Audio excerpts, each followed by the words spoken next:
The word for when in Spanish is cuando. It's a fundamental question word that can be used to ask about the time, duration, or circumstances of an event or action. Cuando is a versatile word that can be used in different contexts, such as, when are you coming?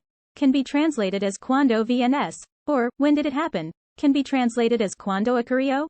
It's worth noting that cuando can also be used in indirect questions or embedded in longer sentences, such as, tell me when you're ready, can be translated as, dime cuando estés listo.